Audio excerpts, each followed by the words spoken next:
ప్రజలే దేవుళ్ళు, సమాజమే దేవాలయం. దేవుడు తిరస్కరించిన వరాన్ని ఓదారి నుండి ఆశించడం తప్పు కదండి. దేవుడి నిర్ణయం 11 మంది ఇచ్చాడు, కానీ ఓదారికి నేను ఏం చేయగలను?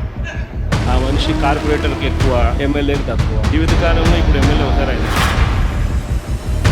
మేము కూడా అనొచ్చు కదా, కోడి కత్తికి ఎక్కువ, గొడ్డలికి తక్కువ అని. గౌరవ ఉప ముఖ్యమంత్రి గారిని కించపరిచే విధంగా ఆయన మాట్లాడారు.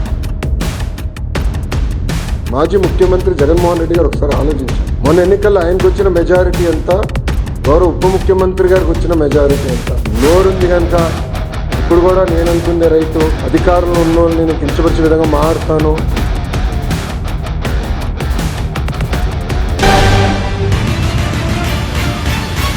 Hi viewers, welcome to news 18 Telugu. You watching burning topic with me Ramana.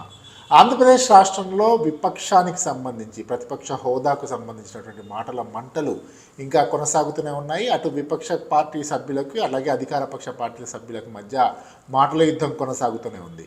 ఇక శాసనసభకు సంబంధించి వైఎస్ఆర్ కాంగ్రెస్ పార్టీ సమావేశాలకు దూరంగా ఉంటున్నప్పటికీ కూడా మీడియా వేదికగా తమ వ్యాఖ్యలు చేస్తూనే ఉన్నారు. తమ విమర్శనాస్త్రాలు సంధిస్తున్నటువంటి పరిస్థితి మనకు స్పష్టంగా కనిపిస్తున్నాయి. అంతేపాటుగా అదే స్థాయిలో అధికార పక్షానికి సంబంధించినటువంటి సభ్యులు కూడా ధీటైనటువంటి జవాబు ఇచ్చేటువంటి ప్రయత్నం అయితే చేస్తున్నట్టుగా స్పష్టంగా కనిపిస్తోంది. ఇవాళ ఉదయం అసెంబ్లీ ప్రారంభం కాగానే స్పీకర్ అయ్యన్న పాత్రుడు మాట్లాడుతూ జగన్ అనవసరమైనటువంటి వాటి కోసం పాకులాడుతూ ఉన్నాడు. దేవుడు వరం ఇవ్వకుండానే పూజారిని బ్లేమ్ చేస్తున్నాడు. అంటే ప్రజలు మీకు ప్రతిపక్ష హోదా ఇవ్వలేదు, మీరు పూజారిని అంటే మధ్యలో మమ్మల్ని బ్లేమ్ చేస్తున్నారు అటు అని చెప్పి ఆయన విమర్శించడం జరిగింది. అంతేకాకుండా తనకు లేఖ రాశారని చెప్పి, లేఖలో చాలా అవాకులు చవాకులు పేలారని చెప్పి ఇట్లా రకరకాలుగా కొంచెం ఘాటుగానే స్పీకర్ చైర్ నుంచి అడ్రస్ చేయడం అనేటువంటిది కొంచెం రాజకీయాల్లో కలకలం సృష్టించినటువంటి అంశంగా చెప్పుకోవచ్చు. ఎందుకంటే ఒక విపక్ష సభ్యుని పూర్తి స్థాయిలో తప్పుపెట్టారు.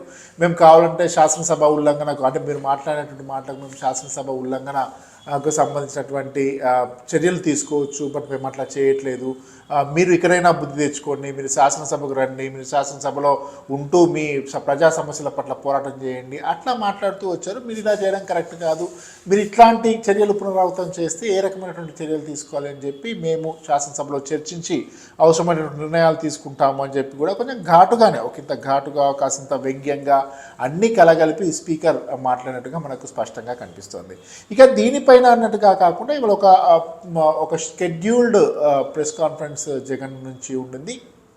జగన్ మాట్లాడుతూ ఎందుకు మాకు ప్రతిపక్ష హోదా కల్పించరు, మీరున్నటువంటి మిగతా సభలో ఉన్నటువంటి 3 పార్టీలు కూడా అధికార పక్షమే కదా, జనసేన అలాగే బీజేపీ టీడీపీకి సంబంధించినటువంటి 3 కూడా మీరు కలిసి ఉన్నారు, మీ 3 పార్టీలకు సంబంధించినటువంటి మంత్రులు ఉన్నారు, కాబట్టి మీరందరూ మీలో ఉన్నటువంటి వాళ్ళందరూ కూడా అధికార పక్షమే కదా, అధికార పక్షం పాత్ర మీరే, ప్రతిపక్షం పాత్ర మీరే పోషిస్తారా, ఇదేమన్నా డ్యూయల్ రోల్ అనుకుంటున్నారా, ఇదేమన్నా డబుల్ యాక్షన్ అనుకుంటున్నారా అని చెప్పి కాసింత గట్టిగానే విమర్శలు సంధించినటువంటి సందర్భం మనం చూస్తూ ఉన్నాం. అంతేకాకుండా మాకు ప్రతిపక్ష హోదా ఇచ్చి తీరాలి, ఎందుకు ఇవ్వరు అని చెప్పి ఆయన కొంచెం గట్టిగానే మాట్లాడుతున్నారు. ఈ వ్యవహారానికి సంబంధించి ఆల్రెడీ ఆయన కోర్టు న్యాయస్థానాన్ని కూడా ఆశ్రయించారు. న్యాయస్థానంలో ఇంకా దానికి సంబంధించినటువంటి విచారణ ఇంకా చేపట్టకపోయినప్పటికీ కూడా మొత్తంగా ఆ వ్యవహారం అంతా కూడా ఇంకా కొనసాగుతూనే ఉంది అని చెప్పవచ్చు.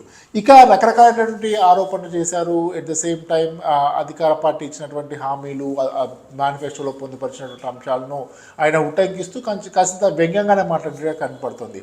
మా రాయలసీమ ఆడపడుతులందరూ కూడా వెయిట్ చేస్తూ ఉన్నారు, ఫ్రీ బస్ ఎప్పుడు వస్తుందో, ఫ్రీ బస్ ఎక్కి మీరు కడుతున్నటువంటి అమరావతిని చూడడం కోసం రావాలనుకుంటున్నారు అని చెప్పి కాసింత వ్యంగ్యంగా, కాసింత ఒక పదురైన పదజాలంతో ఆయన మాట్లాడారని చెప్పి మనం అర్థం చేసుకోవాల్సి ఉంటుంది. మొత్తంగా ఈ విపక్ష హోదా, ఈ ప్రతిపక్ష హోదాకు సంబంధించి ఏదైతే ఉంటుందో దానికి సంబంధించి అధికార పక్షానికి మనం ఒక విషయం గట్టిగా అర్థం చేసుకోవాల్సిన అంశం ఏంటంటే, నిబంధనల ప్రకారం ఉండేటువంటి రూల్ బుక్ ప్రకారం, అంటే నిబంధనల శాసనసభ ప్రవర్తన నియమాల ప్రకారం 10% స్థానాలు ఉంటే తప్ప విపక్ష హోదా కల్పించేటువంటి అవకాశం లేదు అనేటువంటి దాంట్లో క్లియర్గా ఉన్నటువంటి అంశం. 10% అంటే 18 స్థానాలు, 17 175 కాబట్టి 18 స్థానాలు వచ్చి తీరాలి. 18 స్థానాలు వచ్చి తీరితే తప్ప వాళ్ళకి విపక్ష హోదా వచ్చేటువంటి అవకాశం ఉండదు. కానీ ఇప్పుడు జగన్మోహన్ రెడ్డి పార్టీ కేవలం 11 స్థానాలకు మాత్రమే పరిమితమైంది. 11 స్థానాలకు పరిమితమైంది, చాలా మధ్యలో ఉన్నటువంటి గ్యాప్ 7 స్థానాల గ్యాప్ ఉంది. కాబట్టి ఎట్టి పరిస్థితుల్లో నిబంధనల ప్రకారం ఇచ్చేటువంటి అవకాశం లేదు. కాబట్టి టీడీపీ ఇచ్చేటువంటి అధికార పక్షం వాళ్ళకి ప్రతిపక్ష హోదా ఇచ్చేటువంటి అవకాశం ఏమాత్రం లేదు అని చెప్పి మనం స్పష్టంగా అర్థం చేసుకోవాలి. ఇదొక రాజకీయం చేయడం తప్పితే ఇదొక సాకుగా చెప్పి వైఎస్ఆర్ కాంగ్రెస్ పార్టీ శాసనసభ సమావేశాలకు దూరంగా ఉండడం మాకెందుకు కల్పించరు అని చెప్పి పోరాటం కల్పించే అవకాశం లేదు. 18 సీట్లు మీకు రాలేదు, 18 సీట్లు రాలేదు కాబట్టి మీకు వచ్చేటువంటి అవకాశం లేదు.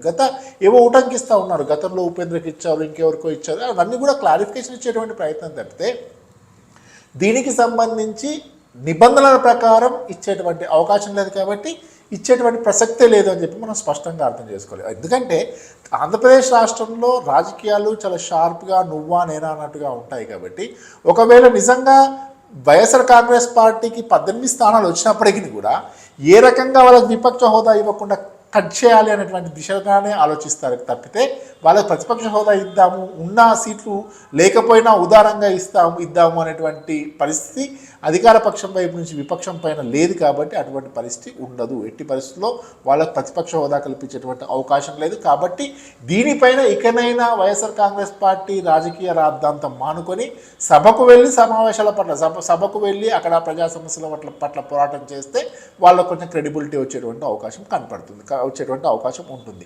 కాబట్టి అనవసరమైనటువంటి రాని స్పీకర్ కరెక్ట్గా చెప్పారు, దేవుడు వరం ఇవ్వకుండా పూజాని బ్లేమ్ చేయడం ఎంతవరకు సమంజసం అన్నట్టుగా ప్రజలు మీకు 18 సీట్లు కట్టపెట్టకుండా 11 సీట్లకు మాత్రమే పరిమితం చేస్తే మీకు ఏ రకంగా ఇచ్చేటువంటి అవకాశం లేదు.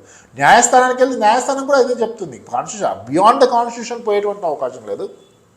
బియాండ్ ద అక్కడ ఉండేటువంటి శాసనసభ ప్రవర్తన నియమాలు అసెంబ్లీ మాన్యువల్కి సంబంధించి బియాండ్ ద మాన్యువల్ పోయేటువంటి ఏదున్నా రాజ్యాంగంలో ఏంది రాజ్యాంగబద్ధంగా రాజ్యాంగానికి లోబడే తీర్పులు వస్తాయి కదా. అంటే రాజ్యాంగానికి అతీతంగా లేకుండా మీకు ఇవ్వమని చెప్పి కోర్టులు కూడా చెప్పేటువంటి అవకాశం ఉండదు. కాబట్టి ఇప్పటికైనా YSR Congress party has to play key role as a whatever the seats, అంటే ఒక ప్రధాన ప్రతిపక్ష హోదా రాకపోయినప్పుడు కనుక వాళ్ళకు ఉన్నటువంటి దాంట్లో ప్రతిపక్షంగా వాళ్ళ పాత్ర వాళ్ళు పోషిస్తే కొంచెం ప్రజలు కూడా అంగీకరించేటువంటి అవకాశం ఉంటుంది. ఇంకా మీకు ఏమైనా కన్సర్న్స్ ఉంటాయి, మీరు అంటున్నారు ఇప్పుడు ఎన్నికల్లో ఇచ్చినటువంటి హామీలు ఫుల్ఫిల్ చేయలేదు అని చెప్పి ఇప్పటికే మీకు ప్రజా వ్యతిరేకత ప్రారంభమైందని చెప్పి, yes this is the evidence, this how you are going ahead, ఇగో చూడు ఇది కరెక్ట్ కాదు, ఇలా చేయాల్సింది కాదు అని చెప్పి you come up with the evidence and you fight in the floor of the house. అట్లా చేస్తే మీకు బాగుంటుంది, వాళ్ళకు బాగుంటుంది అనేటువంటిది సర్వత్రా వ్యక్తమవుతున్నటువంటి అభిప్రాయం. దీంట్లో పనిలో పనిగా అన్నట్టుగా కొంత వ్యంగ్యాస్త్రాలు కొంచెం పదును పెరిగినట్టుగా కనపడింది. మనం చూసినట్టయితే వెళ్తూ ఒక మీడియా ప్రతినిధి అడిగినటువంటి ప్రశ్నకు సమాధానం చెప్తూ పవన్ కళ్యాణ్ నువ్వు ఉటంకిస్తూ ఆయన ఒక మాట అన్నారు.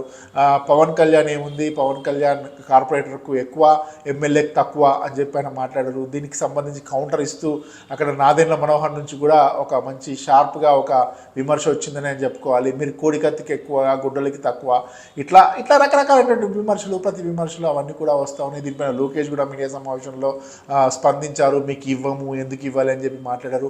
ఈ మొత్తం వ్యవహారానికి సంబంధించి ఖచ్చితంగా వైఎస్ఆర్ కాంగ్రెస్ పార్టీకి ప్రతిపక్ష హోదా, ప్రధాన ప్రతిపక్ష హోదా ఇచ్చేటువంటి అవకాశం లేదు. కాబట్టి ఇకనైనా అటువంటి ప్రయత్నాలు మానుకొని అవసరమైతే మీరు కోర్టులో you can fight in the court of law, మీరు కోర్టులో ఫైట్ చేయండి. కోర్టులో వస్తే కోర్టులో న్యాయస్థానం అంగీకరిస్తే yes one day you will get and accordingly your ప్రతిపక్ష హోదా ఏదైతే ఉంటుందో దట్ విల్ బి రిటైన్, అది మీరు సంపాదించుకునేటువంటి అవకాశం ఉంటుంది. కాబట్టి they have to focus on the public issues మీద చేస్తే బాగుంటుంది అనేటువంటిది సర్వత్రా వ్యక్తమవుతున్నటువంటి అభిప్రాయాలు. ప్రజలే దేవుళ్ళు, సమాజమే దేవాలయం. దేవుడు తిరస్కరించిన వరాన్ని ఓటారి నుండి ఆశించడం తప్పు కదండి. దేవుడి నిర్ణయం 11 మంది ఇచ్చాడు, కానీ ఓదారికి ఏం చేయగలం? ఆ మనిషి కార్పొరేటర్కి ఎక్కువ, ఎమ్మెల్యేకి తక్కువ. జీవితకాలంలో ఇప్పుడు ఎమ్మెల్యే అవుతారు ఆయన. మేము కూడా అనొచ్చు కదా, కోడికత్తికి ఎక్కువ, గొడ్డలికి తక్కువ అని. గౌరవ ఉప ముఖ్యమంత్రి గారిని కించపరిచే విధంగా ఆయన మాట్లాడారు. మాజీ ముఖ్యమంత్రి జగన్మోహన్ రెడ్డి గారు ఒకసారి ఆలోచించారు. మొన్న ఎన్నికల్లో ఆయనకు వచ్చిన మెజారిటీ ఎంత, గౌరవ ఉప ముఖ్యమంత్రి గారికి వచ్చిన మెజారిటీ ఎంత. నోరుంది కనుక ఇప్పుడు కూడా నేను అనుకునే రైతు అధికారంలో ఉన్న నేను కించపరిచే విధంగా మారుతాను,